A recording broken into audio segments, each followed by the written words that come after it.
You owning this vehicle, or does this vehicle own you? What's up, guys? Welcome to the channel. My name is Nelson. Welcome to POV Nelson. Today we're going to be talking about the expenses of owning a brand new vehicle or a used vehicle. I actually have a vehicle that I just purchased 2 days ago, 3 days ago, something like that, and it's already given me a ton of problems. It is insane, and sometimes they can just be money pits. Let me show you the vehicle I'm talking about right now. I go outside, give you the tour of my vehicle. Let me show you guys the inside a little bit. Here is the key, just a normal key, Scion. Nice leather wrap steering wheel, cruise control, buttons over here.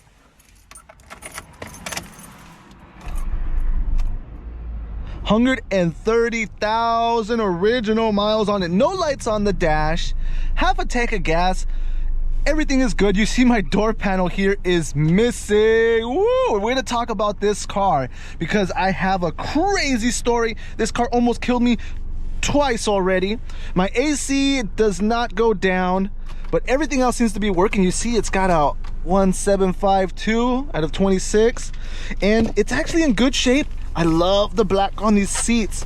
It's beautiful. You see I got a bunch of stuff here because I had a bunch of issues when I bought this car just a few days ago, and I'm going to go through the expenses of owning just this car or another car or whatever, man, because there is expenses and it gets a little out of control. Because the outside of this vehicle,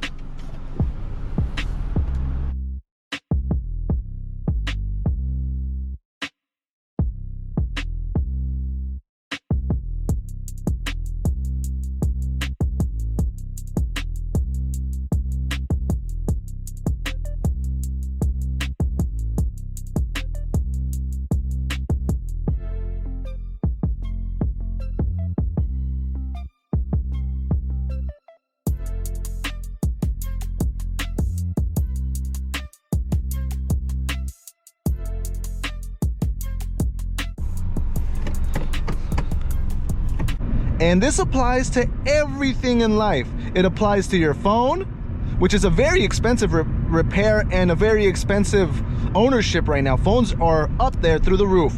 Buying a car is going to be the second most important decision you make of your life. At least it can be. The first is going to be a house, and then maybe like a wedding ring, things like that. But the thing about a car is a car needs a lot of maintenance, and when you first buy a car, you first own a car, you're gonna see how expensive it is just to own a car. It's gonna change your life dramatically. The minute you own the car is the minute you already have to start putting money into it.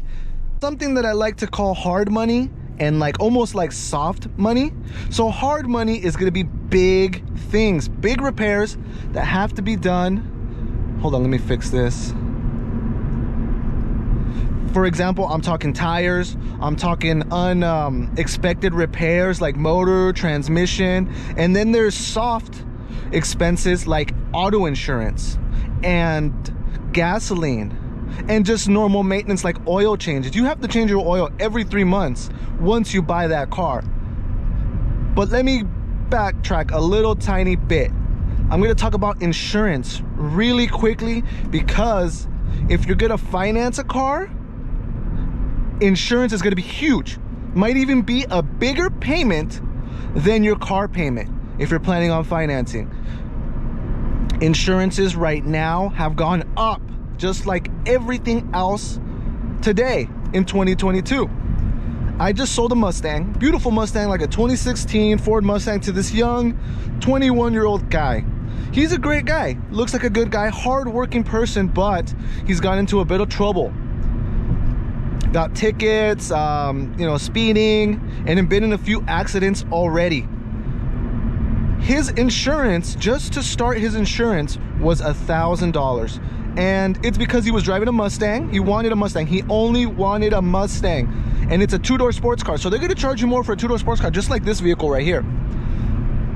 Second, Second, he didn't have the best record. Third, his last insurance dropped him. That means he got into an accident where his insurance couldn't cover everything, so they had to drop him, and that happens in life. I actually have a friend, someone close to me, that happened to them, and it totally sucks. It changed his life completely. He had to leave the job that he was in, that he loved, to get a job that paid him more money just so he can afford to pay for his insurance. Crazy.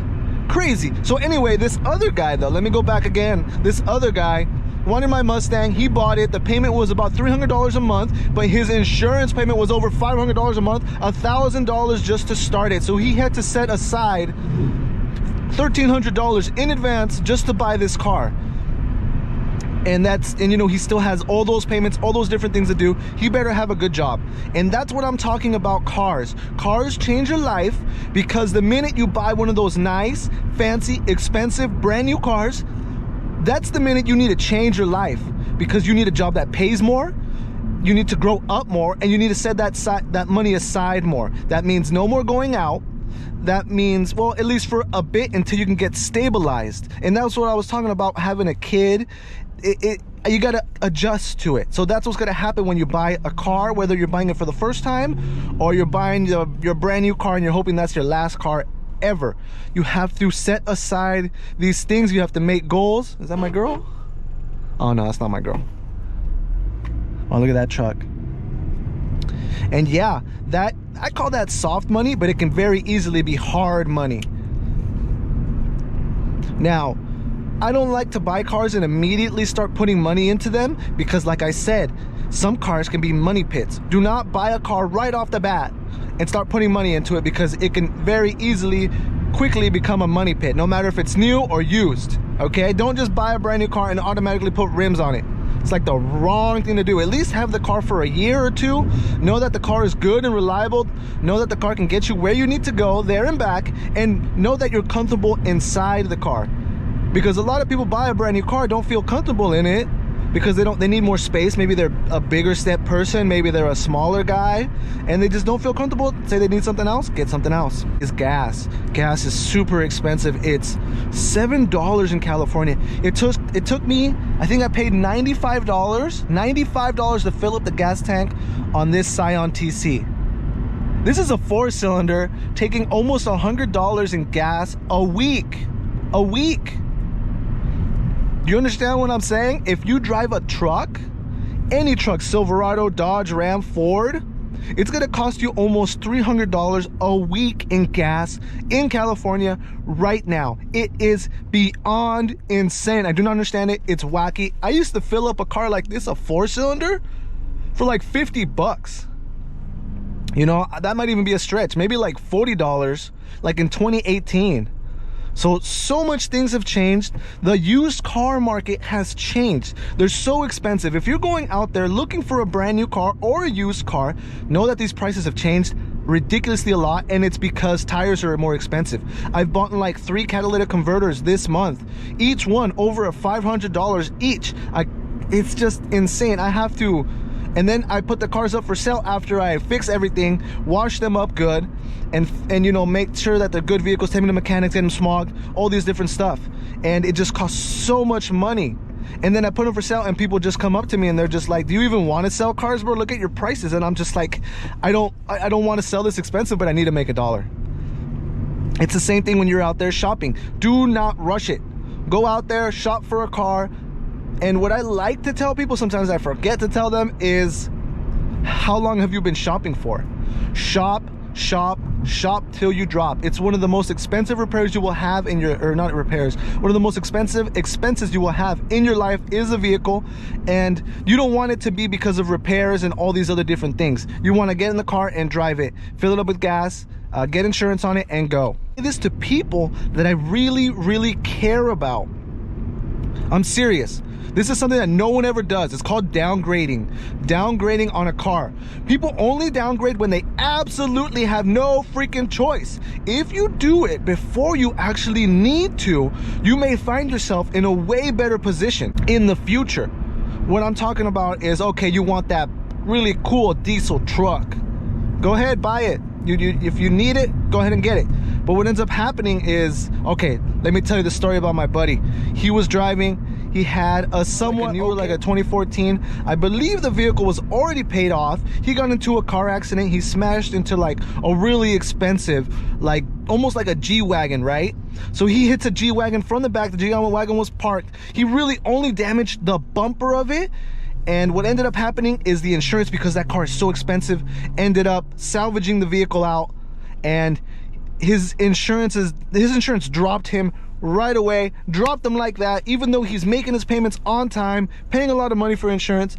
Dude, they freaking dropped him. So now he has to get a new car, because his car is also destroyed. His insurance is not going to cover him. He has so then he bought a newer car. He bought like a BMW, dude. And I told him, dude, I was like, listen, go out there, find yourself a cheap, good Honda or Civic. I have them for $5,000, or Toyota. I have them for $5,000, and I can give you a discount, dude.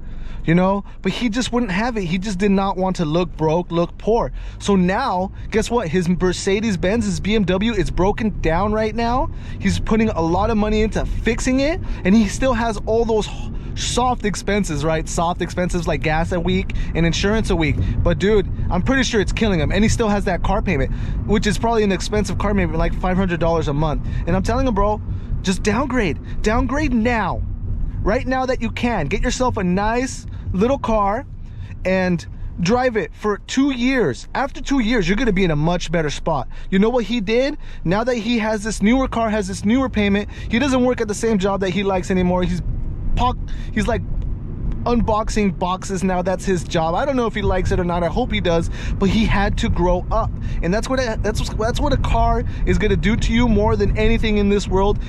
If you're just buying a brand new one, or if you're just buying one for the first time, you're gonna grow so much. So I'm gonna tell you right now, don't live your life in fear. Don't be afraid to buy a car and get all these expenses. It's gonna help you in the long run. This is gonna grow you so much. Every single car accident you get to, you're gonna learn something. Every single ticket you're gonna get, you're gonna learn something. I have plenty of those. I have learned it. And here I am, heart and soul, telling you right now, listen to me. Don't drive fast. Okay? That's how you get into car accidents. Don't get tickets.